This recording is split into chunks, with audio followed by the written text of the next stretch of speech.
Hello there, wondrous beasts of the interwebs.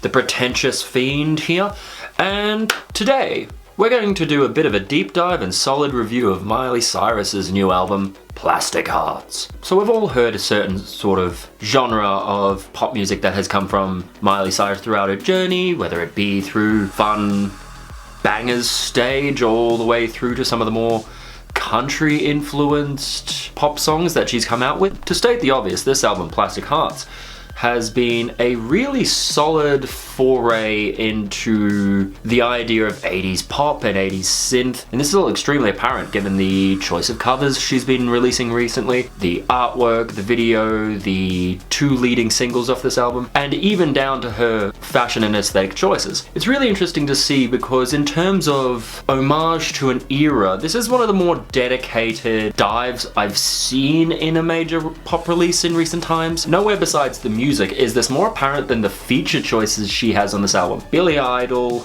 Joan Jett, a remix with Stevie Nicks. That is a solid feature list. I'm a big fan of the direction she is going in vocally. She is going raspier, rockier, more gritted down, and I'm excited to see that. So, without further ado, you kick straight up into this album with What the F Do I Know, which is a pretty killer little way to boost into this album. It's got this thick, gritty, nasty bass. It's got a lot of this post-breakup angst. It does have a solidly enjoyable killer hook. All in all, this first track is a kind of pretty great little overture of what to expect on the album aesthetically and vocally and tonally. Getting into the second track, you'll hit immediately with what I can only assume is a really distinct nod to Sympathy for the Devil by the Rolling Stones.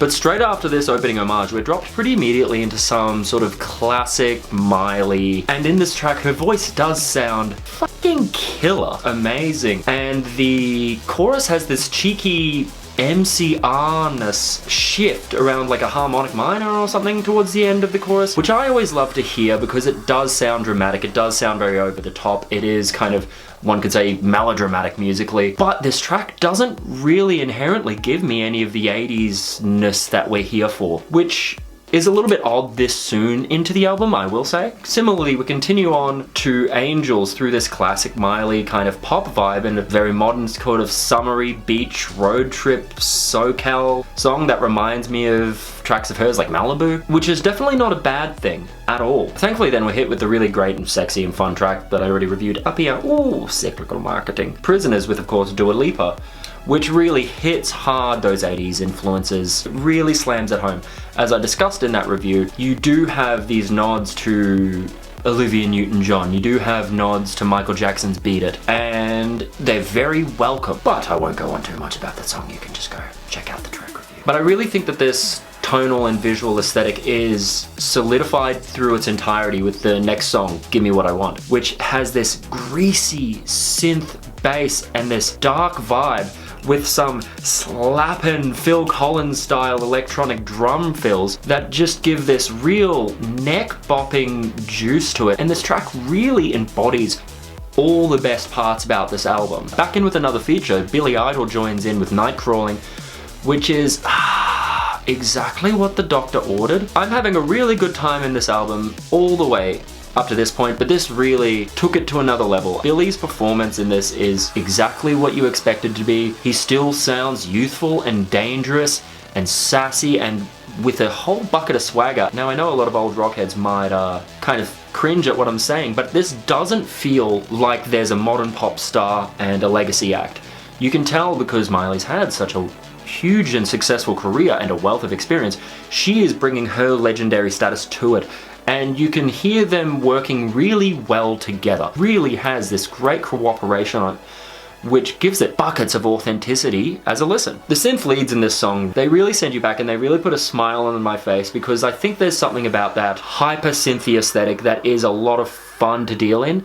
You can go to some really dark territories with synths, but you can also kind of smirk and enjoy yourself with it, and I think that's a great kind of vibe because it turns itself from a moody singular headphone listen to a party banger really easily. Running into the lead single off this album, Midnight Sky, this track really impressed me. Even though it's not the most 80s track on this album, or even though it's not the most synth heavy track on this album, it takes those tones and influences and aesthetic and really flawlessly mixes them with a lot of modern ideals and sensibilities in terms of pop music, with some really huge nods to Stevie Nicks and this pulsating synth bass that just drives the song at a great hard pace right up until the moment when they know where to rip the rug out from under your feet. And so with that in mind, this really, to me, is the best structured song on the album, delivering those really great contrasts. We're dropped right down into high. It does put us back in that kind of classic Miley country influenced pop track, but this time with some beautiful chants and beautiful backing vocals, whereas the first two kind of classic Miley pop songs on the album do feel a little out of place, especially so early in the album. This one warrants its place on this album to the nth degree. Boils itself right down to this really gorgeous and open-aired moment, especially since in the track listing it comes straight after a good thwap of synth heavy beasts, because in this song you had these wonderful solemn moments of angst meeting self-reflection that just has this angelic beauty to it. And then after that really beautiful solemn moment, we're dropped into Hate Me, which is, to me, a very 2010s kind of pop song and has some really fun chord progressions, which is something I can really enjoy, but just in the context of this album, it ends up being my personal least favorite cut. And then springboarding straight off of that, we find ourselves with the track Bad Karma, which has another brilliant feature, being of course the legendary Joan Jett. And much like the Billy Idol cut, we really get a beautiful excuse to just indulge in the glory that is this synth and 80s rock kind of vibe. In the background you have that classic Joan Jett style, highly compressed, overblown, distorted guitar sound. This song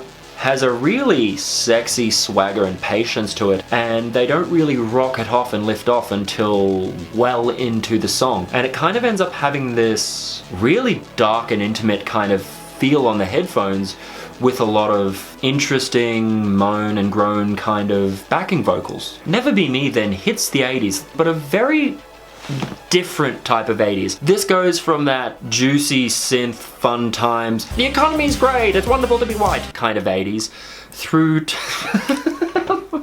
what the fuck does that even mean? Into a kind of dreamy, slow, keyboardy, chimed, late 80s soundtrack kind of vibe, where you have these beautiful kind of layered toms around it everywhere, like you did in the 80s and the 90s. Every big film had a hit song attached to it.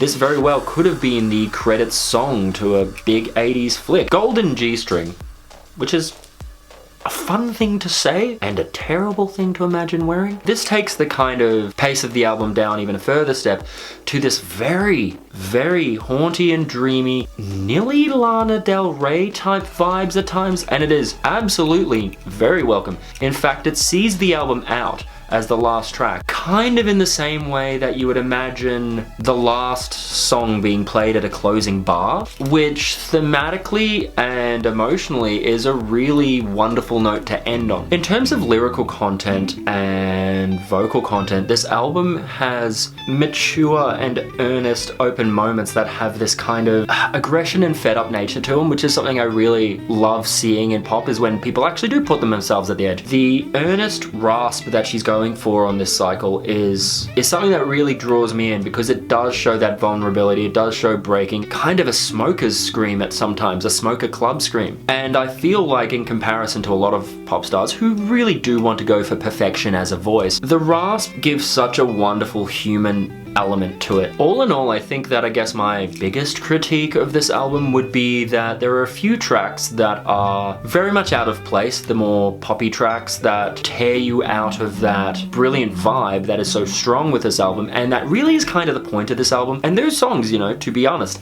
aren't bad tracks by any means. I just do feel like these tracks kind of belonged on another album. I think that if she had honed it down into being a much more succinct wall-to-wall beast, this banger, of an album and keep some of the more somber, beautiful cuts, songs like High in there, as a reprieve from the sonic awesomeness. But as it stands, what we're left with is a really good modern pop album that has a lot of really amazing and deep takes on 80s synth and 80s pop. And it uses those tones and the kind of new wave aesthetic to go to some really dark, deep and sexy places. And I'll be honest, out of all the Miley albums I've heard, this is by far my favorite. But if you've listened to the album, let me know what you think in the comments. If you haven't listened to the album, go do it and then fucking come back, because it's good for the algorithm. Brandon Valentine, the Pretentious Fiend here. Make sure to like, share, subscribe, do all the things, and I will see you wonderful beasts next time.